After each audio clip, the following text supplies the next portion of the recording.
Hey there, race fans. I'm your man, Todd Brown of That Racing Show. Thanks for dropping by for another segment of That Racing Show's Pit Stop. How the hell are we doing out there this week? Everybody having a good time? That's great to hear.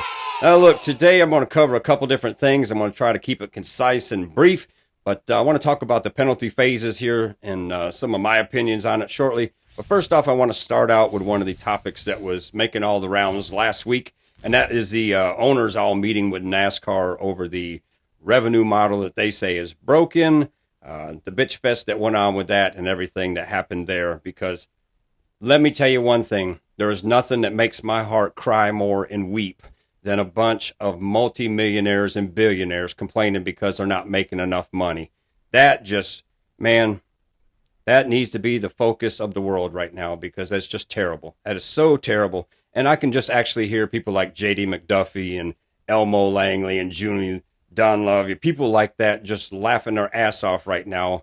The people who built the sport, because let's face it, it was built around independence, that so many of these teams that are out there right now bitching are the ones who ran them out of racing because they couldn't afford to compete with you guys. So I just think it's ass deep funny that all this stuff's going on. Not saying that it's not broken and everything there, but I'm going to cover a couple aspects of this right here because it's just stuff that I want to talk about. And if I don't get it out, I'll end up talking to everybody else about it to the point that they're just like, shut the hell up, Todd. So, but anyways, so yeah, the teams met with NASCAR on everything. And it was Hendrick, JGR, Roush, and a man from 2311 who apparently is the vocal piece for most of the drivers now. And we'll get to that here shortly and discuss a little bit about that. But what I say is, what I find funny about it is that Hendrick, JGR, and Roush were some of the teams that started the Multicar teams to begin with, that made it basically impossible for other teams to compete against them because, wow, man, at one time you got different teams that had 5 cars out there. You know, you take the teams alone with 4 cars apiece. There's 12 cars out of a 36, charter system. So that's with modern stuff right now. I'm talking again about back in the day, because it was difficult for a lot of the independents to compete with this stuff, and a lot of them had to use their own stuff. They couldn't run power plants like Hendrick and chassis and just all the stuff that these guys had access to that they didn't have access to, and they ended up having to be removed from the sport over a period of time. And I mean, it's kept on up until recent years. I mean, you look at BK racing and everything that they went through. Just to try to compete, and it wasn't feasible for them. It wasn't possible to happen, and unfortunately, that has been the progress of this series for so long. And like I say, I have a hard time that a lot of these people who have made so much money off this sport are now complaining because they're not making money. That's just the model that you guys set up for it, and it's not only the owners; it was NASCAR as well. Because let's face it, there was a point where NASCAR was encouraging these teams to start multi-car teams because they had a lot of start and park cars. There's just different things that weren't happening. The competition level wasn't there, so NASCAR was pushing them. Hey, man, go out there and start some of these multi-car teams and get some action going on. And I can't downplay that on that aspect, but it is a product of the environment that was built by NASCAR and the team owners that they are paying for now. Now, with that said, there is things on the revenue model. Now, I mean, you got to break down of the percentage of what the tracks get, what the teams get, what the sanctioning body gets. Hey, that's way above my league and my pay grade and stuff like that. But, I mean, there is room for improvements and everything else. But I just go back to the fact that this was a demon created by everybody involved in this conversation. This is what y'all created, and this is what y'all got now. So you got to deal with it, and you got to make stuff happen to be progressive for everybody. But, man, like I say, hearing rich people complain, I just, here's part of the problem. You used to have race teams that, when you went to drive for Chevrolet, you got a Chevrolet truck. I would see the guys driving around town here in Concord and Charlotte in their new car.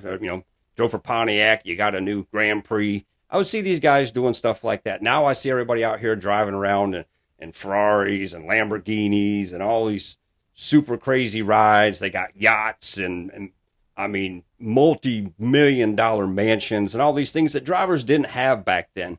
So again, you created this model because you paid yourself so well for so long. And now you're like, oh shit, we done spent too much money and set this president's level that we can't keep up with. So maybe it's time for everybody on that aspect to back up as well, because it's not like that you're out there just losing money. The thing is, everybody that's involved with it is making shit tons of money, and you're just making too much, or you're spending too much on yourselves as well as what it's costing to race the cars. So maybe back everything up and just realize that, there are real problems out here in the world and people who would love to be in your situation. So, man, I know there's a high horse by so many people that they want to say what they got to say and do what they got to do. So I'm going to say what I got to say, because the whole issue here, which I wish they could just go back to, would be putting the teams at a maximum 2-car team.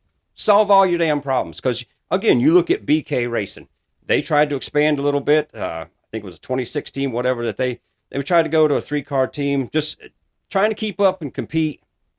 Went to shit on them. You look at Roush. Roush had 5 cars at one time. They're back to 2 cars now. It's just a system that designed itself for failure, basically, because the more you got out there, the more it's going to cost you to run. And in the process, you ran all the independents out of the racing. And that's, to me, that was the sword in the back of NASCAR, because you ran the independents out. When fans used to go to the stands in the 80s and the 90s, stuff like that, there was a lot of guys who raced then that other people knew. You knew them growing up. There was people that worked on the crews that you might have worked with them on a regular 9-to-5 job during the week, and they were out there turning wrenches and changing tires on the weekend.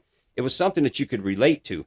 Now all the drivers and everybody else, I mean, it's no different than rock stars and Hollywood stars, because they're living this high life, and it's not relatable anymore. It's just something that's just gone way out of its league, and that needs to be put back into shape. This needs to be molded back to 2-car teams. And if you did that, first of all, we wouldn't be having all these problems that we had at Charlotte this weekend, or all year long, with all the blocking, teammate letting a teammate by, somebody trying to manipulate the race to get somebody else through to something else. To me, I'm sorry, that's complete bullshit. That's not racing. You go out there and you race your ass off and you do the best you can. If you're trying to accommodate somebody else, hey man, that guy wouldn't have accommodated you 10 years ago when you're on the short track, so why are you doing it now? Oh, I know why. Because you got team orders to do it. That's bullshit. That's not racing. That's bullshit. So I would just love to see all that be eliminated. Go to 2-car teams, and guess what? If you go to a 2-car team again, look at the charters that are opened up. I think if I calculate correctly, if the powerhouse mega teams went back to 2-car teams, that would open up 7 charters. And look what that would do for the sport. You had Dale Jr. this year, who really wanted to get into the sport next year, but there's no charter. There's nowhere for him to go. And that's the problem with this whole thing, is it's turned into a political monopoly of a bunch of rich people and the sanctioning body who they got a stranglehold on this. If you went out there and wanted to start a team today, you won the lottery tomorrow and won $900 million, and you wanted to start a team, you could. You can go out there and race, but you ain't going to win shit, because everybody that's involved is going to make all the money. So if you want to fix the system, hey, go back to 2-car teams, which obviously will never happen. Get rid of the charter to start with, which will never happen. But open the door for racers to get back in, because, man, that's what made racing. And to see all these guys bitching about not making enough money, I'm going to get off this subject right now. Now we're going to talk about the penalties here for a minute. As I said, the whole year, man, I love the racing all the way up to the playoffs. Now, the playoffs just, to me, it's just falling apart. It's such a system right now where between the car, between the rules, between the penalties, between the drivers getting injured, just the broken parts, everything else, it has basically screwed up the whole playoff scenario. Now, people have bitched all week this week about the penalty that's gone to the 41 car. Well, I'm not going to say all week, but since it's been brought down or brought out to the public. But, yeah, people have bitched about, hey, Chase did that to Harvick at Bristol. the 11 let the 19 by. There's so many things that go on with all this stuff. And that just, again, to me, it's there's no need for it. Race your race. Race your race. Don't race the race for somebody else. And, man, all this stuff would stop. But that's not the way it's going to happen, because there is somebody up above who's saying, hey, you know, we need to get this car in there. We need to get that car in there. We got to do all this stuff. And that's why I'll go back to the point of what I said earlier this year in the playoffs when the 2311 cars come back out. People said, oh, why are you saying that they're trying to get Kyle Busch out of the playoffs? Well, you're absolutely correct, because look what every other team is doing to get their driver into playoffs, and look what happened to him. So, man, there's just so many variances to all this stuff. But like I say, may the best man win. Don't play these damn games on the racetrack. Go out there and race. Do exactly what you did to get you to this level. You went out and raced your ass off, and you won, or you finished the best you could. You did not make provisions for yourself to get somebody else in there, because, and honestly, for a team owner, man, shame on you too for the same shit. That's not what got you to the level of being a NASCAR team owner. So I just wish all that would go away. Now, the other thing is the penalty phases, and I've said this repeatedly. NASCAR is very inconsistent with their penalties, the way everything comes out.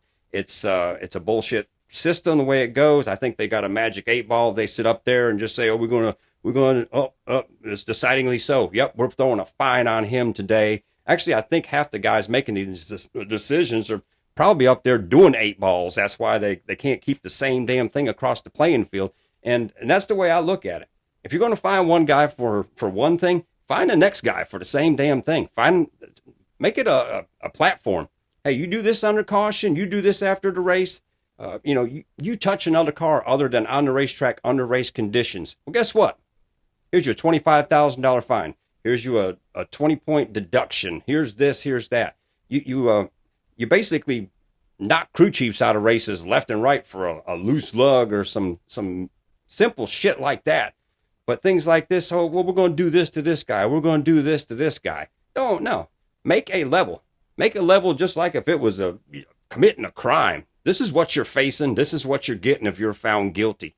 Now, the other thing I want to talk about is the whole deal that, the 14 team was kind of pissed off about, that the whatever the hell you want to call it there, where they did the amendment of the rules for the 24 after the penalty. Yeah, the 14 raced Talladega completely different than what they probably would have had they known that he was going to get his points back with the 24 team. So that's another thing. If you know on Tuesday you're coming down with this penalty, you should already have, hey, here, I want to fight this the next day. Get together, decide it. It don't take a damn week and a half to figure this out. Do it that day. Hey, boom, put your black robes on, set everybody in front of there, make it a courtroom. Do your thing, get a judgment, move on with it. Don't play these games and the things that you're doing right now, because it's crazy. And what I say is, when you're going to find somebody in one way, find everybody the same way. Not just today, not tomorrow, but next year, the next year, the next year. And if you're going to change it at the beginning of the year. Because, I mean, you think about it when you go back to, you go back to what happened to Michael Waltrip and everything that happened with them back in, 2015 or whatever. And, man, them guys, they paid out the ass for what, I had some shit wrote down on it right now, and I'm just going to go off my memory. But anyways, I think they got fined like $300,000 for that deal going into the chase. And, driver eliminated. It basically was the end of Michael Waltrip racing at that point, because Kaufman left. They had a 2-year deal left with Napa at $15 million a year that they pulled. I mean, it just went to shit for them, and the whole race team basically fell apart because of that one fine. That one simple fine changed not only the history of the year for that year, or the history of the sport for that, but it changed a man's life, and there was like 217 people that got laid off from that one incident. But then there's the stuff that happens this week at Charlotte with the Roval, and it doesn't go the same. So, man, just get your rules together, get your stuff laid out there, and make shit right, make it happen, and do it like it should be.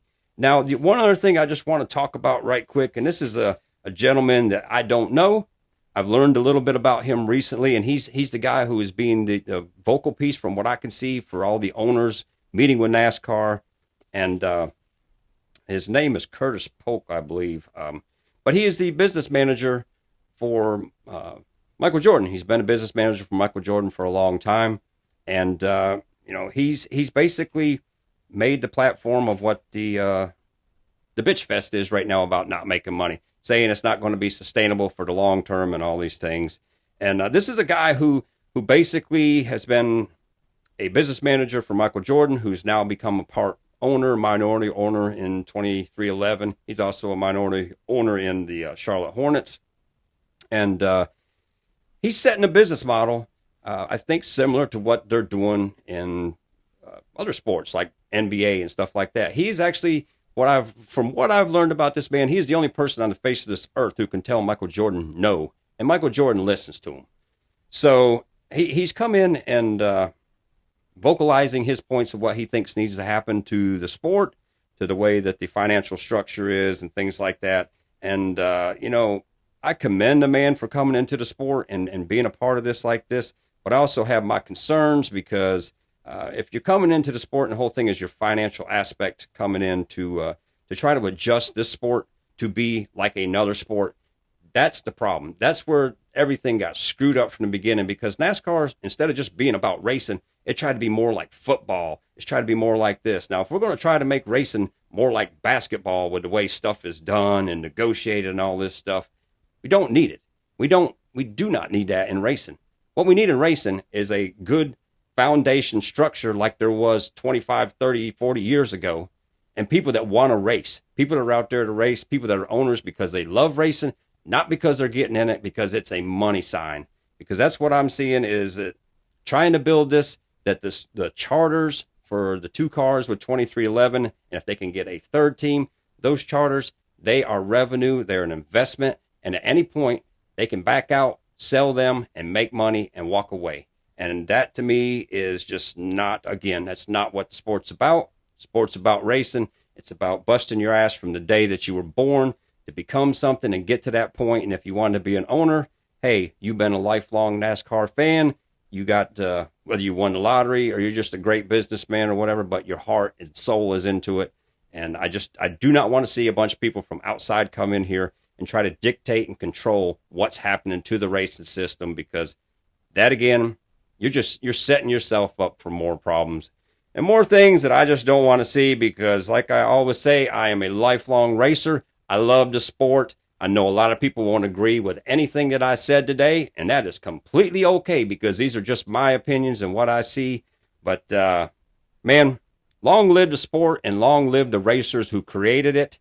And as I said from the beginning, there were so many independents that made this entire sport what it is, and their honor is being just engulfed with all the new stuff that's happening. And that's not the way it needs to be. It needs to be tradition. Stay with some traditions, of course, modernize and move on, but keep racing what it was. That's what's going to bring fans back, and that's what's going to keep the future generations there, because, man, if you make it more affordable for the fans, you just, all across the board, make it more entertaining, more hospitable to other people that want to get into the sport, and quit making it a political monopoly of a bunch of rich guys just bitching about getting more money in their pockets. You'll get the sport back. So anyways, I'm done with my bitch fest. I hope you comment with me if you don't like what I said. Absolutely, I appreciate the comments. I think everything, it's all here for a reason, because I love to talk racing, and I love to talk racing with you. So as always, have a great week, and we'll see you at the checkered flag.